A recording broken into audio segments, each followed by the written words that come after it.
মা যতই লজ্জাপটাবৃতা হন, কখনো কখনো নিজের আপন স্বরূপ প্রকাশ করেছেন। কোনো ভক্ত যদি তাকে জিজ্ঞাসা করেছেন, মা তুমি কে বলো? কখনো বা বলেছেন লোকে বলে কালী। তারপরেই আবার নানা ছলে নিজেকে আবৃত করেছেন। রামেশ্বর দর্শনের পর মাকে জনৈক ভক্ত জিজ্ঞাসা করলেন, মা রামেশ্বর লিঙ্গ কেমন দর্শন করলেন? মা বলেছিলেন, ঠিক যেমনটি দেখেছিলেন আগে, এখন ঠিক তেমন। বলতে গোলাপ মা জিজ্ঞাসা করলেন, মা মা মা তুমি কি বললে? মা বললেন, ও সব কিছু নয়, লোকের মুখে আগে যেমনটি শুনেছিল তেমনটি আবার গিয়ে দেখতে।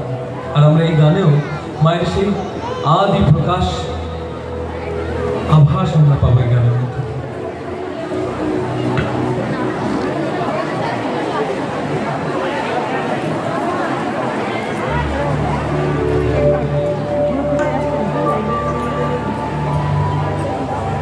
এখনো খেতে যাচ্ছে, এখনো খেতে যাচ্ছে। তোমার প্রণাম হয়ে গেছে তো?